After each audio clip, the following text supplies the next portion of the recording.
Welcome to my channel. कैसे हैं आप सब? होप आप सब अच्छे होंगे। जैसा कि आप सबको पता ही हमारी ऑर्गेनाइजेशनल बिहेवियर की सीरीज़ चल रही है, जिसमें आज मैं पढ़ाऊंगी परसेप्चुअल सेलेक्टिविटी के बारे में। ठीक है, उसका क्या मतलब होता है, उसकी कौन कौन सी कैटेगरीज होती है, उस कैटेगरीज को भी हम लोग डिटेल में पढ़ेंगे।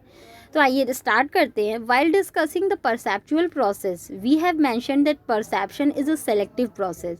जब हम लोग इसके पहले वीडियो में पढ़ रहे थे परसेप्चुअल प्रोसेस के बारे में, तो उसमें मैंने एक बात बताया था कि ये क्या है, ये एक सेलेक्टिव प्रोसेस है। And as the people can sense only limited amount of information in the environment, they are characteristically selective. By selection, certain aspect of stimuli are screened out and others are admitted.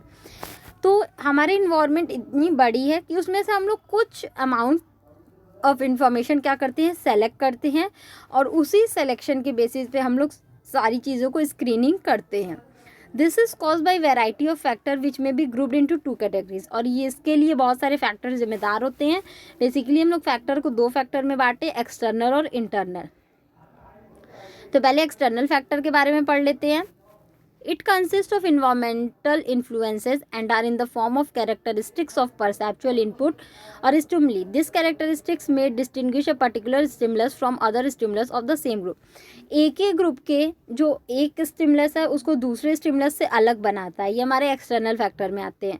हो सकता है उनकी size अलग हो, उनकी intensity अलग हो, repetition अलग हो, नोवेलिटी एंड फैमिलियरिटी अलग हो, कॉन्ट्रास्ट अलग हो, मोशन अलग हो। अगर ये सारी चीज़ों में डिफरेंस होगा तो वो हमारे किसके अंदर आएगा, एक्सटर्नल फैक्टर के अंदर। नेक्स्ट जो हमारा टॉपिक है वो है हमारा internal factor in perceptual selectivity. These are related to the individual's complex psychological makeup. People generally select those stimuli and situations from the environment that appeal to or are compatible to their personality, motivation and other personal factors. There are a number of such factors there. मतलब वैसी बहुत सी चीज़ें environment में होती हैं, लेकिन जो individual है वो अपने मोटिवेशन के हिसाब से, अपनी पर्सनालिटी के हिसाब से, अपनी बिहेवियर के हिसाब से जो भी स्टिमुली को सेलेक्ट करता है वो इंटरनल फैक्टर में आती हैं। अब वो क्या क्या हो सकता है, सेल्फ कॉन्सेप्ट, बिलीफ, उसके एक्सपेक्टेशन, उसका जो इनर नीड्स है वो, उस रिस्पॉन्स डिस्पोजिशन, रिस्पॉन्स साइलेंस और परसेप्चुअल डिफेंस। मतलब वो अपने बारे में सोच के वो एक अपने लिए फ़ैसला लेता है।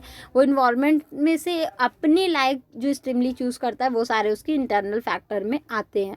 ठीक है, तो बेसिकली दो फैक्टर होते हैं जिसको ध्यान में रखते हुए एक जो इंडिविजुअल होता है वो स्टिमुली को सेलेक्ट करता है। एक्सटर्नल फैक्टर को, जो एक स्टिमुली को दूसरे स्टिमुली से डिफरेंट बनाता है, या तो वो अपने इंडिविजुअल खुद के फैक्टर को लेता है और अपने हिसाब से स्टिमुली को सेलेक्ट करता है जो कि उसको सूट करे।